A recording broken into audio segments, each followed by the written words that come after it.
जय श्री कृष्ण।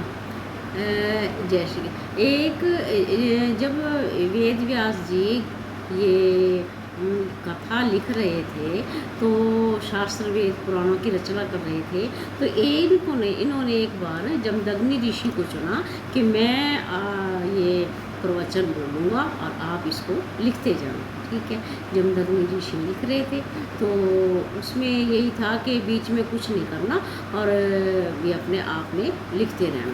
तो ठीक है, ऐसे ही लिख रहे थे। तो एक बार वेद व्यास जी ने कहा कि कितना भी कोई ज्ञानी पुरुष हो, उसको भी युवा अवस्था में अपनी माता के पास अकेले में नहीं बैठना चाहिए।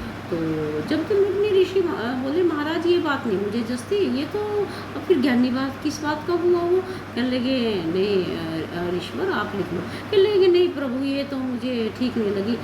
ज्ञानवान व्यक्ति तो वो तो फिर विवेक्षण हो गई, ये तो कोई बात नहीं बनी, ये नहीं मुझे ठीक लगा और ये नहीं इसका वो तो मुझे। कहने लगे ईश्वर आप लिख लो। कहने लगे नहीं प्रभु ये नहीं। कहने लगे चलो अच्छा ठीक है कोई बात ना। इतने में नित्य क्रिया का टाइम हो गया। वेद व्यास जी बोले कि आप विचार लो, मैं इतने अपनी नित्य क्रिया कर लेता हूँ। वो अपनी नित्य क्रिया को चले गए। तो रात का टाइम हो गया, रात को टाइम हो गया, तो जमदग्नि ऋषि तो अपने कुटिया में सो रही थी। 10-11 बजे का टाइम, और इतने में देखो घनघोर वर्षा और बिजली गरज रही, और एकदम किसी ने दरवाज़ा खड़काया जमदग्नि ऋषिवर का। तो ऋषिवर का दरवाज़ा खड़काया तो बोले भी कौन? कहने लगे महाराज मैं अपना हूँ, और बस इतना वर्षा हो रही और मेरे पास पहुँचने का कोई, मेरा घर बहुत दूर है, कोई मेरे पास सुविधा साधन नहीं है, तो आप थोड़ा सा देर के लिए मुझे आसरा दीजिए, और जहाँ बारिश ये बरसात रुकी, मौसम ठीक हुआ, मैं अपने कुटिया में चली जाऊँगी। जमदग्नि ऋषि बोले नहीं नहीं, मैं अपने आश्रम में आपको स्थान नहीं दे सकता, और मेरे गुरु का ये नियम है कि यहाँ किसी इस तरह को स्थान नहीं है। वो बोले आप कैसे ऋषि हो, कैसे महात्मा हो कि मैं इतनी एक अबला स्त्री और आप मुझे इतने उसमें रात के अंधेरे में इतना भी आश्रय नहीं दे पा रहे? तो जब उसने ज़्यादा प्रार्थना करी, तो उन्होंने जब दरवाज़ा खुला देखा तो वो तो बरसात में भीगी पड़ी। तो ऋषिवर तो थोड़ा वो चंबित से हो गए, हतप्रभ से हो गए, और वो तो बोले अच्छा ठीक है आप इधर अपना उधर कुटिया में बैठो, और जब बरसात रुकेगी आप न चले जाना। और वो अपनी कुटिया में चले गए, और उसको कहेंगे कि कोई भी आया अपने दरवाज़ा नहीं खोलना, यदि मैं भी आऊँ तो भी अपने दरवाज़ा नहीं खोलना। बोले ठीक है। वो बोली मैं क्यों खोलूँगी दरवाज़ा, और वो तो चले गए। तो जब जमदग्नि ऋषि अपनी कुटिया में गए, उनको तो नींद नहीं है, उनके तो आँखों के आगे वो स्त्री ही हर टाइम दिखाई दे रही, और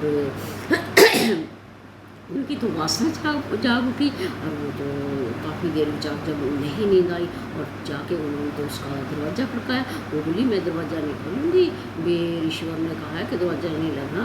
और कहने लगी नहीं मैं जमदग्नि कहने लगी उन्होंने कहा है कि यदि मैं खुद भी आऊँ तो भी दरवाज़ा नहीं खोलना, उसने दरवाज़ा नहीं खोला। जमदग्नि ऋषि तो ऊपर छत पे से कूद के उसकी कुटिया में चले गए। वो बोले आप ऋषिवर? कहने लगे हाँ देवी, वे देखो मैं भी युवा हूँ आप ही, और मैं तो आपसे शादी करना चाहता हूँ।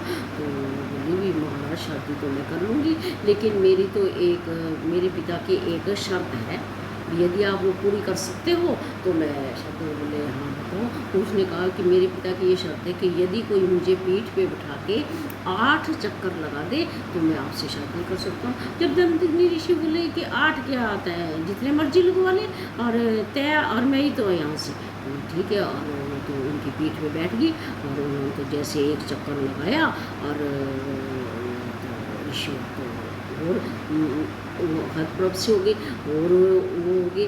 तो दूसरी बार जब चक्कर लगाया, जहाँ 3-4 चक्कर लगाए, 4 चक्कर में ही जैसे ही वो स्त्री उनकी पीठ से उतरी, देखें वेद व्यास जी से सफ़ेद दाढ़ी वाले प्रकट हो गए, और वो तो उनके चरण हो गए। ऋषि कहने लगे अब आपको उस श्लोक का अर्थ पता चल गया?